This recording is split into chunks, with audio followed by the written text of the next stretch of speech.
Well, it's about 2 minutes after, so I think we'll get started. I'd like to welcome you to the latest installment of EnergyCAP's Coffee and a Webinar. As a reminder, we are recording the session, and today's topic is Energy Analytics for Sustainability, How a Large State Went from Zero to Hero. I'm Greg Elliott, Assistant Vice President and Team Lead in EnergyCAP's Project Management Office. We have a lot of great information to share with you today, so let's take a brief look at where our panelists are from. I'll introduce them to you and we'll get started. So some of our panelists are with the Penn State Facilities Engineering Institute, which provides education programs, energy services, engineering services, and facility condition assessments to Pennsylvania state agencies, the federal government, and nonprofit organizations. PSFEI has specific expertise in energy efficiency and sustainability, energy markets, building infrastructure, and facilities information management. Other panelists are with the Pennsylvania Department of General Services, who led the charge when the Commonwealth of Pennsylvania implemented EnergyCAP in 2019 in response to Governor Tom Wolf's Executive Order 2019-01. CoPA's Department of General Services currently tracks approximately 4,000 facilities and more than 10,000 utility accounts with an annual utility spend in excess of $125 million. So our panelists today will start with Kurt Homan. He's the Assistant Director at PSFEI. We have Gwendy Bilger, Data Analyst at PSFEI. Devin Pennebaker, Energy Procurement Manager at PSFEI. Greg Nur, Commodity Manager for Energy at the Pennsylvania Department of General Services Bureau of Procurement, and Mark Hand, Director of GreenGov Council at the Pennsylvania Department of General Services. And with that, I will turn it over to Kurt.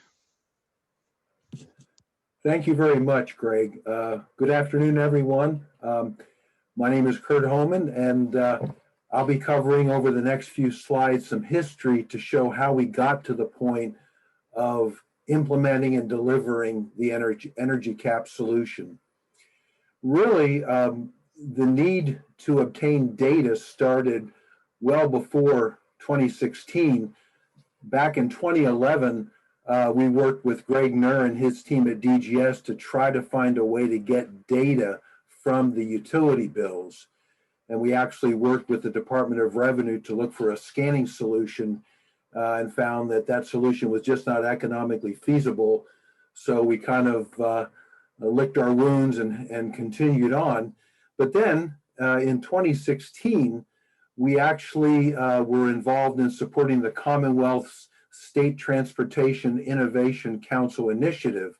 And that's a council that's comprised of several agencies across the Commonwealth, and they were very interested in looking at the need for energy analytics. So that was really the first formal move into developing and identifying the need for energy analytics.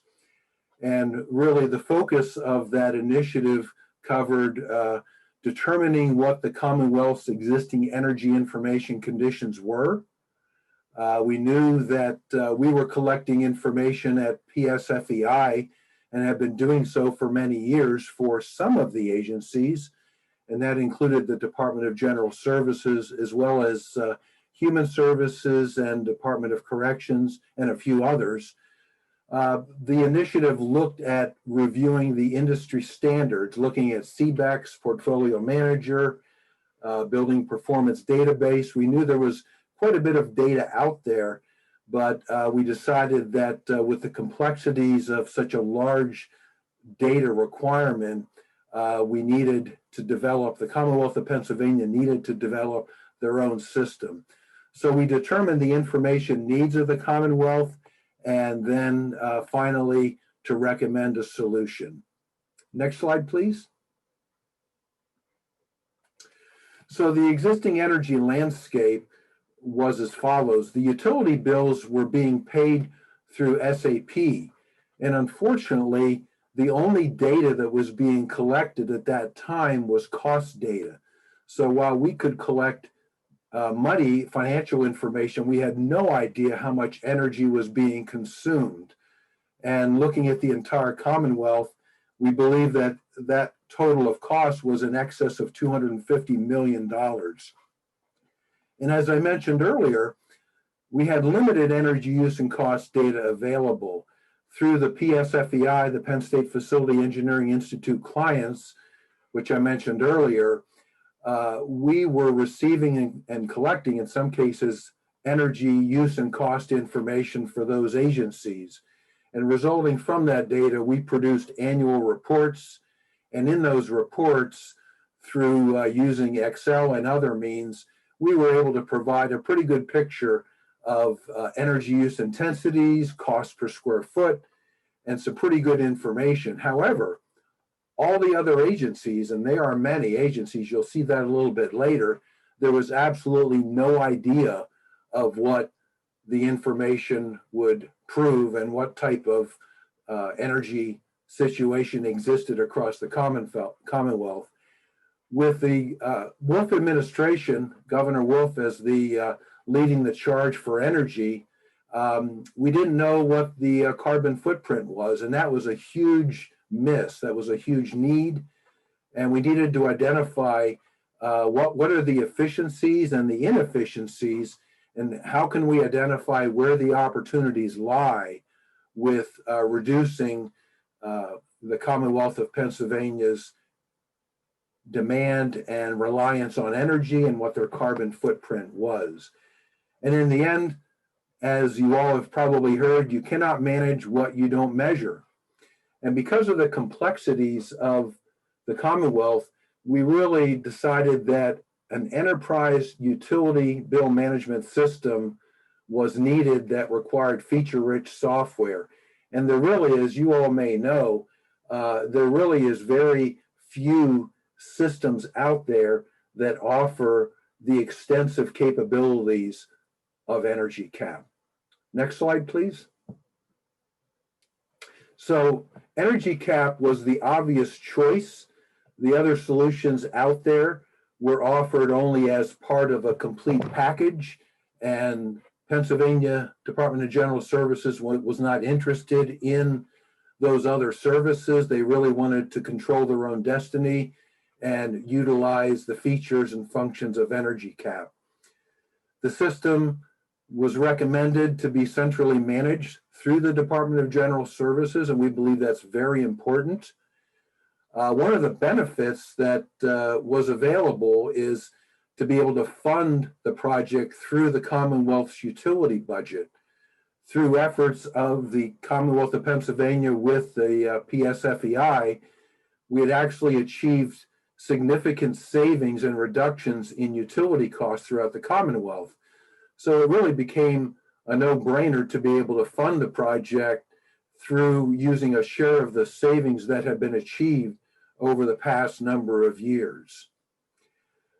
The study also recommended that there is an energy summit to be able to bring the agencies in and obtain feedback. The study finally decided that implementation would likely take 6 months to 2 years, and I think we probably hit the 2 years on the money. It's a long, arduous process. It requires a time and a resource commitment from a lot of different people. And the real challenge that we faced and we're facing going forward, but we're really making some good headway, is to train the users across the various agencies. And I think the important last thing I'll mention in this slide is the energy triangle to the right. One of the most fundamental things that you need to have in a good energy program is analytics. So that is what was needed for the Commonwealth, and they're actually moving forward with energy conservation and energy efficiency programs currently, and they're becoming very successful in working in tandem with EnergyCAP. Next slide, please. So to get the agencies on board, which occurred in 2017, the Commonwealth got the support of the National Governors Association through a retreat that occurred at a conservation and natural resources facility, which was a great location to have something like this occur. There was individuals from various agencies. Greg Nuhr participated. We participated, Penn State, and we also had subject matter experts from across the country that flew in and supported this initiative. And it was really a well-received retreat. Everyone definitely was on board with the need to manage energy and utilities better and to improve their energy sustainability and efficiency. So next slide, please. And I guess with that, I'll turn it over to Mark Hand, who will discuss the executive order. Mark? Yep, thanks, Kurt. Yeah, this is Mark Hand, the Green Gov Council Director. We are housed at Department of General Services. And the Green Gov Council started based on the Governor's Executive Order 2019-01, which was came out in January of 2019, and it established the first ever climate goals for the state of Pennsylvania. And 26% reduction in greenhouse gases by 2025, and then 80% by 2050. Of course, this aligns with the Paris Agreement. And so that was big news. And the other piece to the executive order is it established the Green Gov Council, which is an office that's housed in DGS, but is co-chaired by Department of General Services, Department of Environmental Protection, and Department of Conservation and Natural Resources, our Parks and Forests agency. So one of the things that our office basically came on board in the middle of the year in 2019, summer of 2019, to oversee the implementation and the progress on the governor's executive order. And, you know, there's a lot more to the executive order. There's specific, basically the executive order called for agencies under the governor's jurisdiction to meet certain goals, and many of you might be familiar with it's a lead by example program. So we're calling on agencies to lead by example on energy conservation and sustainability. And there's several goals, but the big one that is pertinent to this webinar is that we have an overall energy consumption reduction goal of 3% per year and 21% reduction by 2025 from 2017 levels. That's kind of the focus of where EnergyCAP comes in to support this. So one of the things we did coming in 2019 and then again in 2020 is we put together an annual report. You're looking at the cover of our 2020 annual report, and you can find it online. It has the entire program roll up, but one of the main thrusts of why we could put this program report together was because of the good work of implementing EnergyCAP and getting it really rolling for us when we came in 2019. It basically, without that level of transparency and energy utility reporting by agency, it's tough to talk about accountability. So this is a big part of our program, and I'm glad that we're implementing it. Next slide.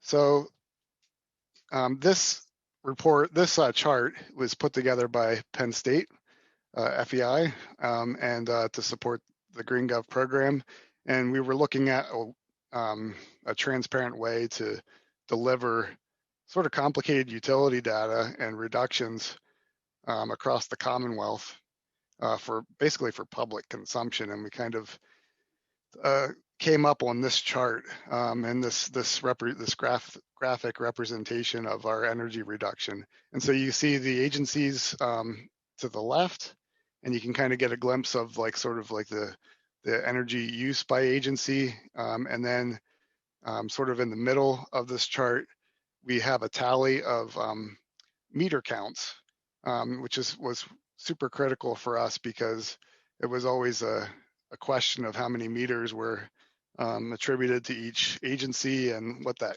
number is.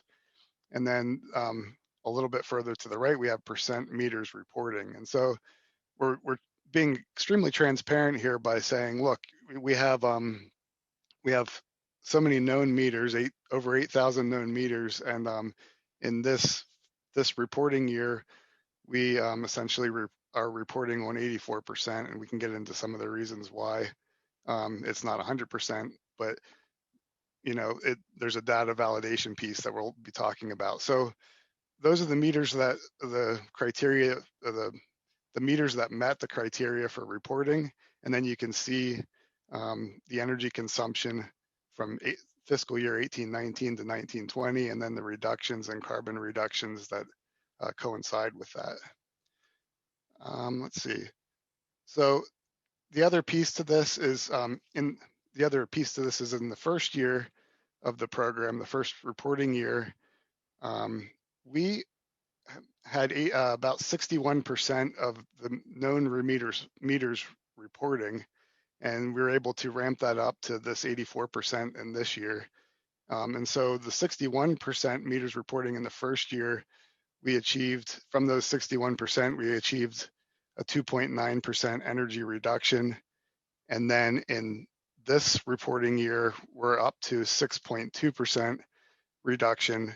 And, our energy efficiency programs have remained steady in this year. This chart here represents a full 3 months of stay-at-home orders, order from the governor because due to COVID. So this chart essentially reflects to some degree some of the COVID teleworking or remote working that occurred.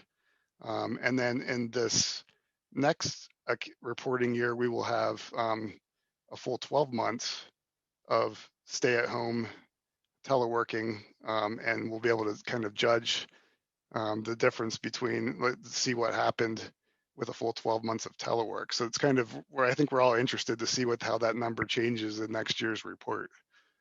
Next slide. So I just wanted to cover a few. The chart is super simple, right? But there was a bunch of decisions that were made behind the scenes to get there. And just really quickly, one of them is we decided that we weren't going to look back historically before 2017. We weren't interested in data mining essentially and trying to complete a record, especially I think considering that we were only reporting 61% in that first year. And, it's a lot of work to go back through those 8,000 plus metered accounts and try to collect that historical information. And we decided to sort of work forward from where we started in 2017. And then another item is we decided to move to a sliding baseline, which I think is an interesting item because essentially the sliding baseline is comparing the current 12 months to the former 12 months. So it's 24 months of an evaluation period. This is different than comparing it to a set reference year like fiscal year 2017-18. And there's reasons for that because essentially the energy utility data is getting better for us over time, and we're getting a more transparent and complete record of energy use in the Commonwealth. And then this is the final point I wanted to make is we had to create utility account validation reporting because we have so many meters, and it seems like it's straightforward that you're going to get a complete record, but we had to create criteria that essentially we had to figure out what counts and what doesn't count as far as reporting. And so the main item that is our trigger for being included or not included is 2 bills or less missing in a 24-month evaluation period. If it meets that criteria, we included it. If it doesn't, that becomes why we didn't, hit a higher percentage of validated meters. And then we take that full suite of meters that meet the threshold criteria, and then we apply weather normalization to those validated accounts. And then that's all for me. And you can go to the next slide, and I just want to turn it over to my counterpart, Greg Nur, to dig deeper into this. And Greg's with the Department of General Services Bureau of Procurement. Yeah, thank you, Mark. just wanted to cover some of the lessons that we learned, implementation and upkeep with EnergyCAP, and also dig a little bit deeper in some of the things that both Mark and Kurt had covered already. I'm going to sound like a broken record here, and something that Kurt already mentioned. The first lesson that we learned is that centralized support is absolutely critical for implementing a system like EnergyCAP. As we mentioned, we have 16 different agencies that are participating in this, that actually pay a utility bill physically, that they have something in their name for electric service or natural gas service throughout the Commonwealth. Most of the folks out in those agencies, and their primary focus is getting a utility bill. They get it, they pay it in whichever, in most cases, the quickest way that they can possibly do it. All they care about is not having their lights shut off or their gas turned off. So as Kurt mentioned, that really focuses, and the same thing with our accounts payable group, our comptroller's office. Their primary focus is what day is the bill due and how much is it? And you have, depending on what type of service it is, anywhere from 5 or 6 different line items of very key information from an energy management standpoint to a lot more than that are lost in that process if you're not capturing that information. So when we implemented EnergyCAP, our intention was to take our bill images where we have them and load them into EnergyCAP using the bill capture service. So the centralized support for the implementation was absolutely critical in trying to make sure that we had some folks on board that understood the nuances, all the different processes that people are using to pay these bills. As Kurt mentioned, some folks were paying them in our system. Bill images would come in, they'd check off how much needed to be paid, and it gets approved and paid that way. We also had an electronic process that we implemented. We just refer to it as EDI, for electronic data interface, with our largest electric utilities primarily, that covers maybe about 4,000 or 5,000 of our meters across the enterprise. Having somebody involved that knows all the nuances to that and understands that was absolutely critical to our implementation process. Fortunately or unfortunately, depending on which day of the week it was, that was me. So we were knee deep. Myself and my team of 2 other individuals were knee deep in this process for the better part of the last 3 years, trying to help set this up. Another key component for that is have a designated data analyst to assist you. For us, we know that we're very fortunate in that regard. Penn State had brought on Gwendy Bilger, who you're going to hear from here shortly, to assist us in that role. She provides just invaluable support with training and data analysis and things with EnergyCAP that really helps us provide the customer service to the agencies. That just, it helps us in providing the value that because we sold the system to our agencies, we had to do our internal sales pitch, and part of that was explaining the value and everything that we would get from the system, and Gwendy has been instrumental in ensuring that we deliver on that. So another piece that I would say, expect the unknown. I mean, unless you have the luxury of knowing the ins and outs of every aspect of your organization, or maybe you only have a few different groups that are paying bills and have a pretty good handle on it, maybe this won't be as critical for you. With us, with the 16 different agencies and what we thought was about 11,000 meters or so scattered about throughout the entire state of Pennsylvania, we were counting on getting some unknown things. What we didn't realize is that there would be at least 2,300 or so previously unknown and unmanaged meters out there that folks were getting the bill and just paying it on a credit card because it was less than the monthly bill was well below what our monthly credit card transaction limit is for purchasing policy. So a lot of groups are just getting a bill, paying it with a credit card. They look at how much is due. They don't look at anything as far as validity of charges, whether they're being billed the right rate. And Gwendy might mention a few things here coming up. In some cases, we were paying for buildings that we didn't own anymore for several years. So, things like that. Next slide, please. The biggest issue that we've encountered, and another area where centralized support is absolutely critical, that's data quality. And with the 16,000 meters across all of our agencies, 16 executive agencies and 2 that are semi-independent,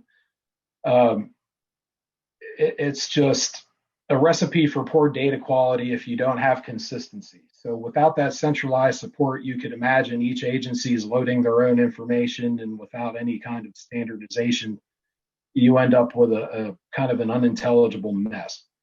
So it was very critical.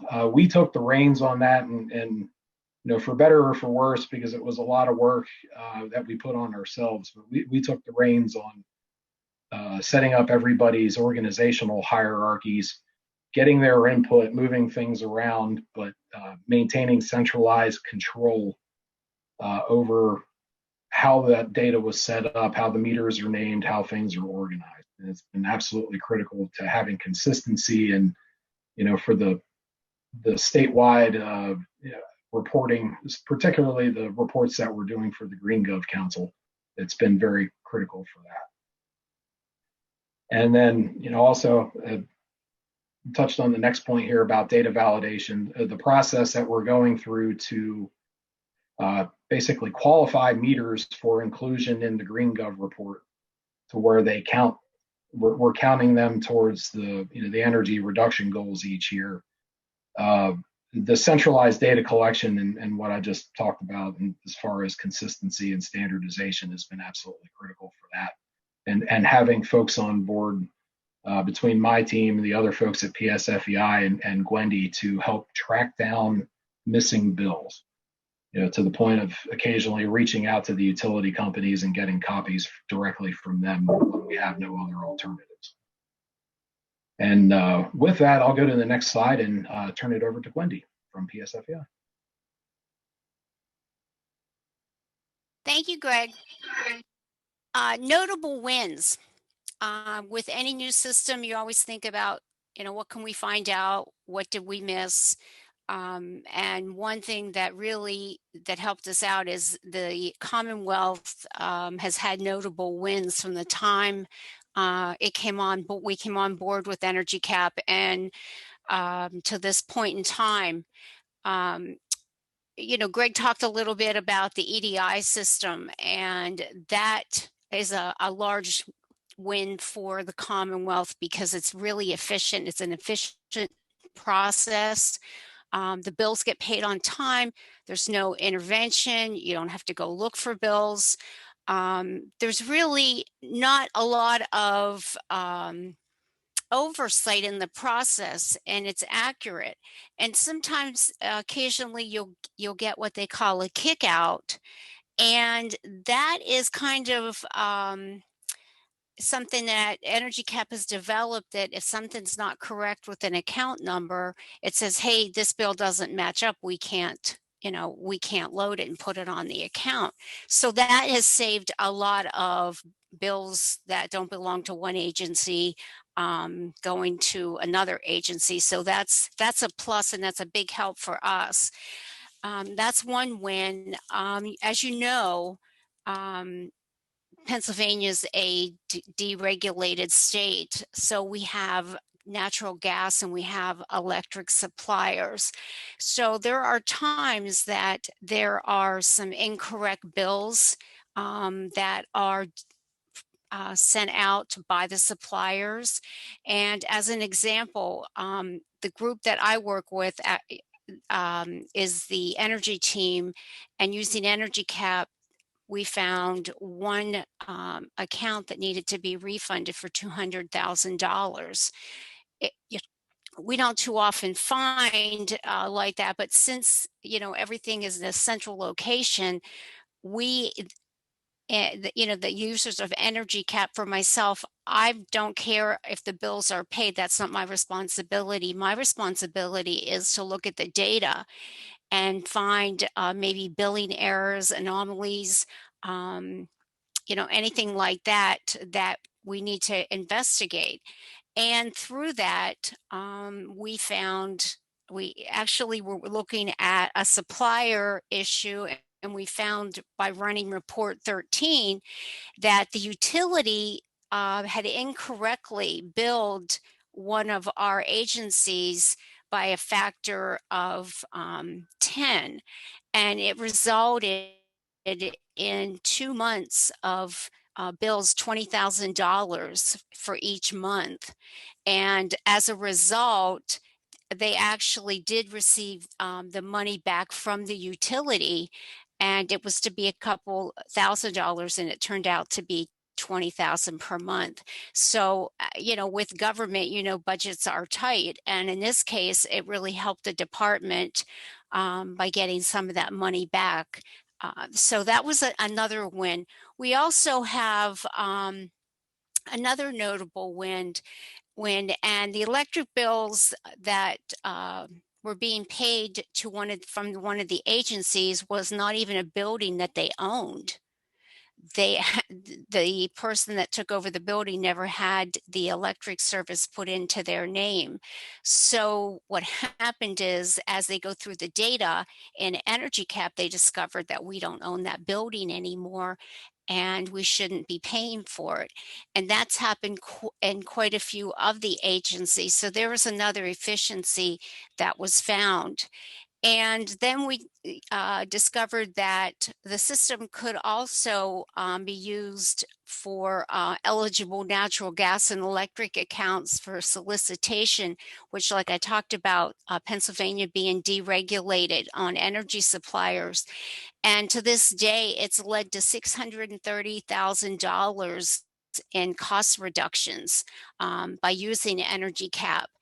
What we use is, as far as looking for anomalies during training, the training is designed for each agency that I train. So we go through and look at actual bills, and through the process of looking at actual bills, we discover a lot of anomalies. We discover missing bills. We also discover bills that have never reached the bill list. So that's another plus that many of the attendees in training will say, well, we never knew we had this because we could never see our energy bills. So now in training, they are trained to look at the bills. They are trained to look at the cost. A lot of them will say, how do you know that there's an anomaly? Well, 30 some years in the utility business, you soon pick that out. And I can tell you, we've had quite a few of the quite a few of the individuals that went through training. They've actually started to identify anomalies also. So it's a win-win for me, because I know that my training's effective, and it's a win-win for the state, because somebody now is looking at the bills, electric, natural gas, and water and sewer bills that are in the system to help catch some of the overruns or underruns. So with that, the next slide, I'm going to turn it back over to Greg Nur. All right, thanks, Wendy. So just to talk a little bit about where we are today with our implementation. The big things that we're working on right now, we're rolling out quarterly reports to executive level staff within our agencies that will give them cost and usage comparisons that'll aid them, not only in seeing where they're at in terms of the goals with the Green Gov executive order, but also just general energy management measures, so they can look at different areas within their agency and see, why is State Park Region 4 using 3 times more energy than it did last year. Maybe we got to dig into that and see what's going on. These will provide these folks with a snapshot of the prior prior quarter versus the same quarter of the year previously.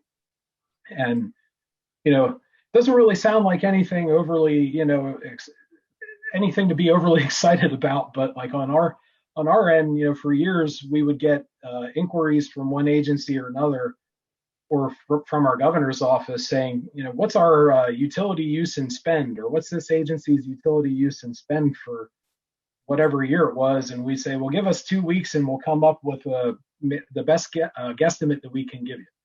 And, you know, it was somewhat, I mean, in a way, it was embarrassing that we didn't have access to this information, but that's just the nature of the system and how things were. You know, we had pieces of things, but we didn't have a full picture across the board. So, you know, it doesn't really seem like much, but we're really excited about these quarterly reports. And in addition to that, we're continuing with our training. Gwendy has been providing training to our agencies every Tuesday and Thursday, and we're getting into some different levels of training. Some basic stuff, and then also some groups are getting into some more, you know, more complicated or more complex areas of EnergyCAP and learning how to run reports and dashboards and things like that. And we're also really starting to get to the point where we can take a look at, you know, how the teleworking environment has impacted our energy use for the last, you know, 15, 16 months. And that's an area where I think it's going to take us some time to really get to the full understanding of how that's going to impact things. But that's, you know, an area of focus for us now. Next slide, please.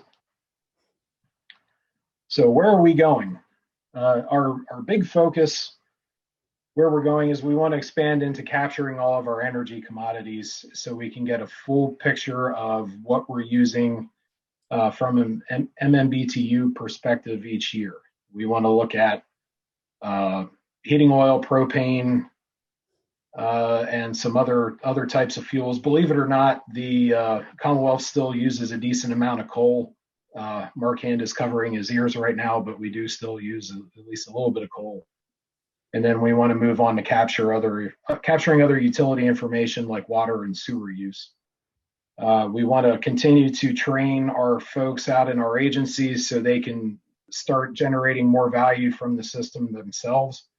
I think right now, most groups are relying on us to help them identify these opportunities, but we want to get to the point where we have, you know, budgetary staff looking in here in the system and using the system to try to figure out, you know, where they're at budget-wise, projections for future years.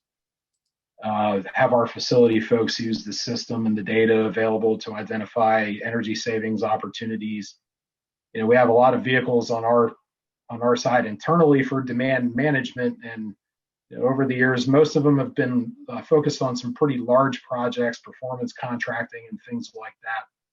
But we have a lot of opportunities out there from our, particularly our investor-owned electric utilities. The larger electric utilities have energy savings programs by law that they offer to their customers.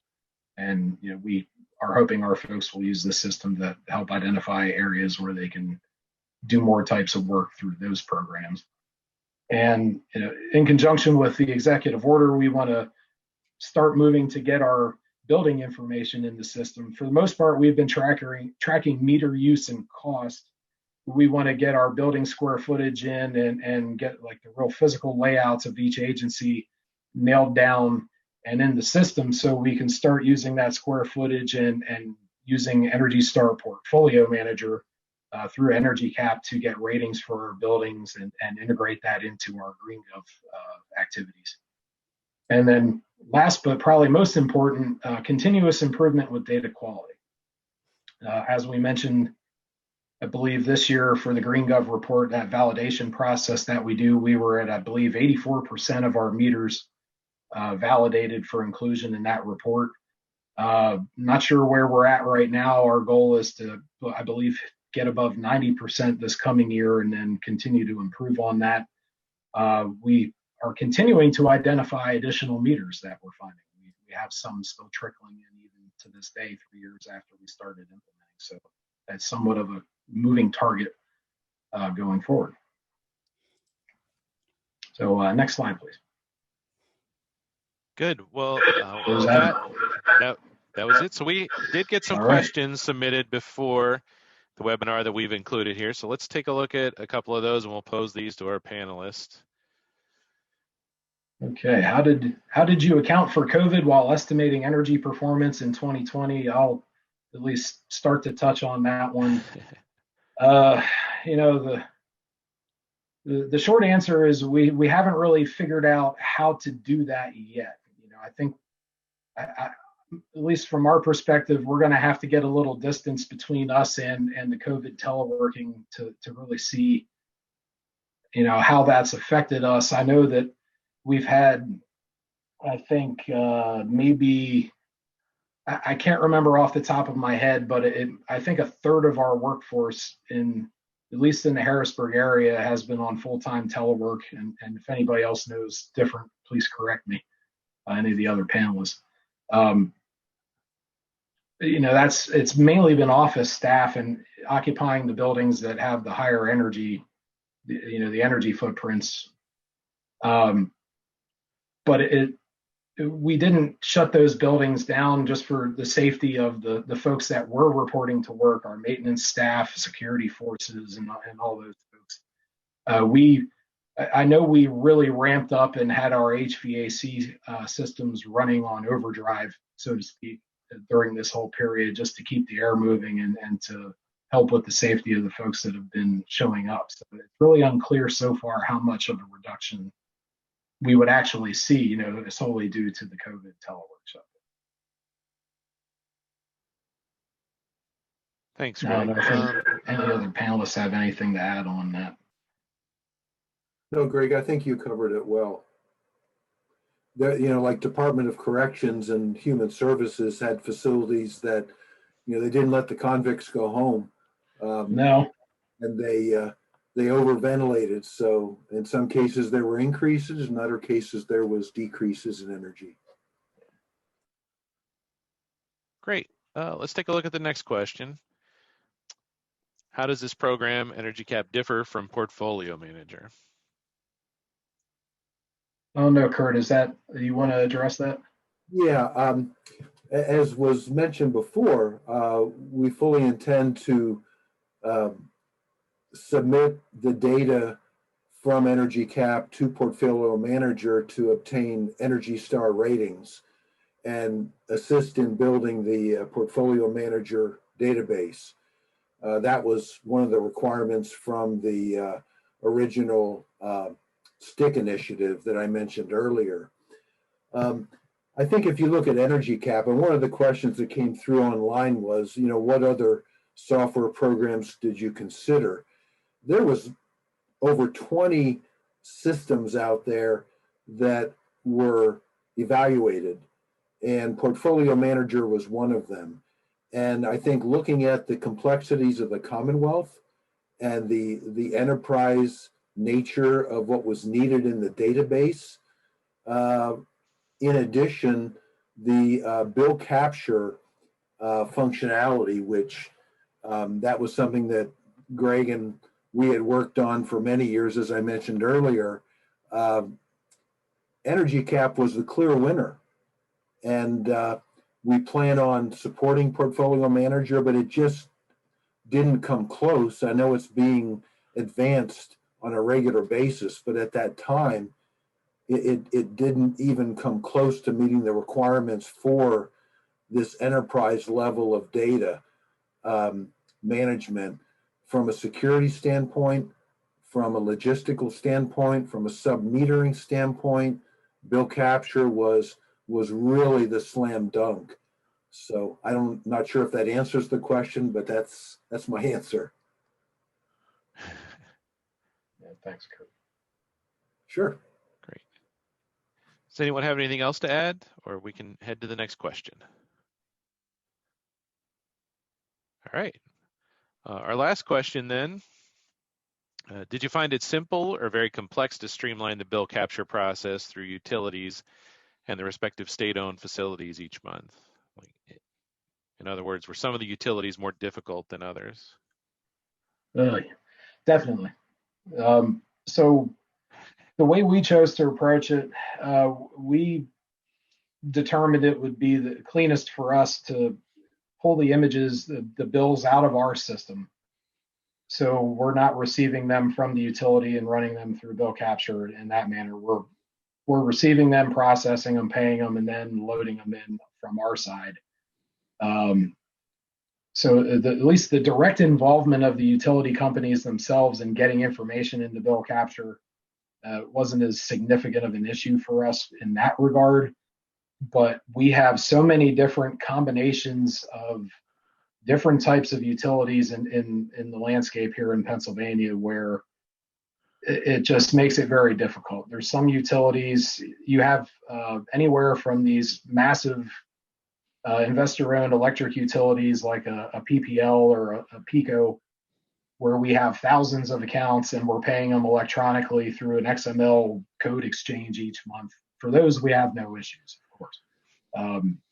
We have a lot of natural gas utility companies that have, for some reason, they seem to be a little bit behind the 8 ball when it comes to IT sophistication relative to electric utilities in Pennsylvania.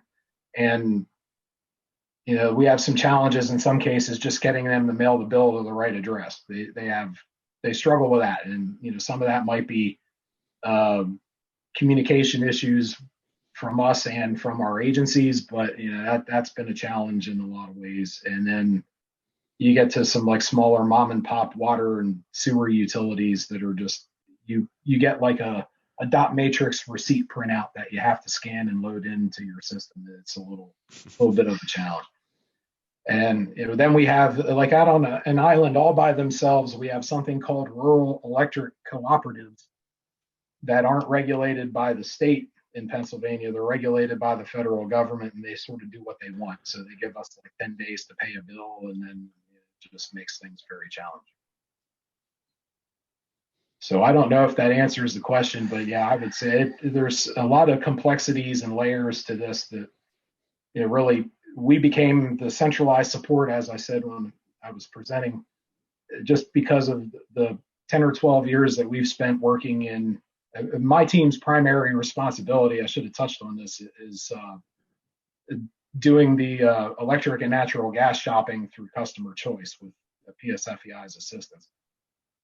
So through like 13 years of us navigating through that and helping deal with billing issues with our contract suppliers and how that interacts with the utility bills, we just sort of developed the knowledge of, you know, all these little nuances that impact these things.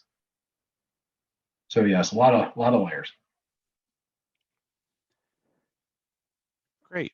So that was the questions we got ahead of time.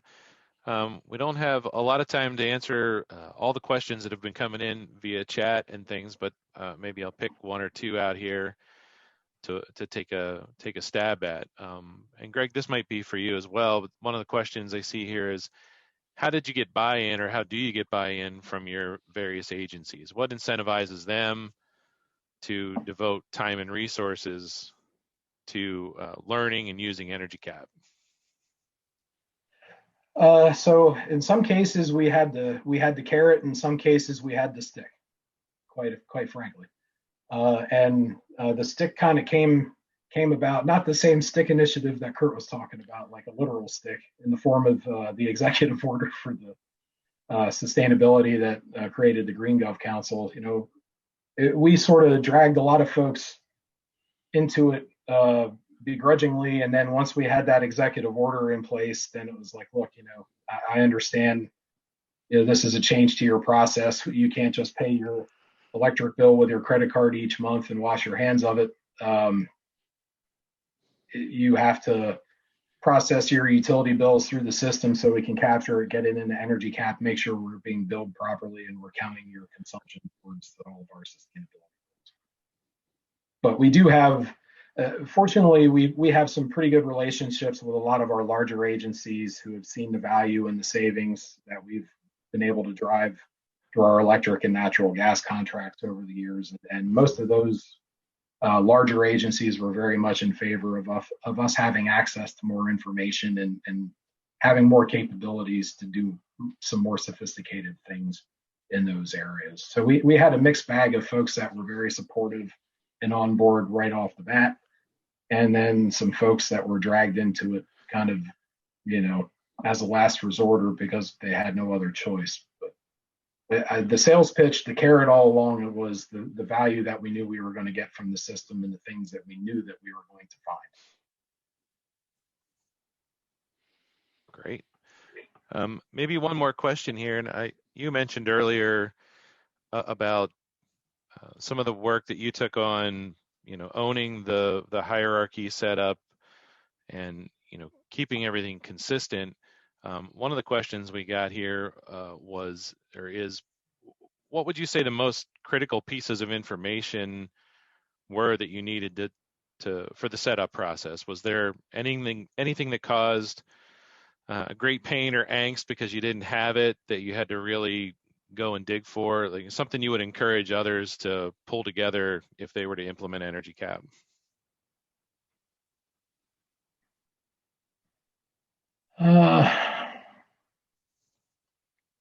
Can't really think of any one piece of information. Mm-hmm. For the most part, we had some challenges just that we went back to our agencies in a lot of cases and had to determine even the accounts that we knew about. In some cases, we didn't know which agency it belonged to. So I think that was probably the biggest challenge. Mm-hmm. We have some of our agencies that tend to have a lot of smaller and kind of rurally located accounts where they've set up the account with the utility company as Commonwealth of PA, and it could be any one of like 4 or 5 different agencies, and it's just a matter of trying to determine who it belongs to. And because of the sensitivity to the workload with the system and the manner in which we really sold the program internally, we tried to avoid having this be some sort of process where we implement it and we dump a bunch of work on the agencies. We didn't want to do that. We wanted to try to get everything set up for them as much as we could going into it. And fortunately, we had enough, background experience and knowledge to be able to get them probably about 90% of the way there. And we had a little bit of movement and some naming and with different groups, understanding how they view themselves internally. It was a big help having both you have your accounts hierarchy in the system, and then you have your building and meter hierarchy. And like the building and meter hierarchy is more like the physical structure of the organization, and then the accounting side is more like your cost center budgetary organization. And that was a really good feature for us as we were moving through it. I don't know if we realized it at the start, but we do very much have these 2 distinct types of hierarchies. We have the physical side and then we have the budgetary side. So really, I don't think any one specific piece of information. If Devin Pennebaker's on, he might have some memory of something else that maybe popped up. I'll kick it over to him for any input he has. Thanks, Greg. Whenever we were setting up and really the initial stages of the implementation, I'd have to say having a very, very comprehensive list of the Commonwealth's overall accounts was the first step. And then really most critical after that was having solid contacts at each agency that we could go to and we knew could be reliable and expected to run through and with all of the other subordinates in the agencies to try to identify any of the accounts, buildings, help really with the both the financial and the physical cost structure. I think that was really one of the big keys to creating some agency buy-in from the start and some ownership of the system. Yeah, having that account list was critical. It still can't really help you for the stuff that you don't know about, like our unexpected 3,000 plus meters that we found, but still it gives you a pretty good start. Mm-hmm. Great, thank you for that. And with that, I think we're about out of time. So I'd like to thank everyone for attending. As a reminder, the first 100 eligible attendees will receive a coffee card via the email from Starbucks on Thursday, so keep an eye out for that. And again, this session was recorded. We'll be sharing that in the days to come. And with that, that concludes our session. I'd like to thank you all again for your attention and attendance. Thank you.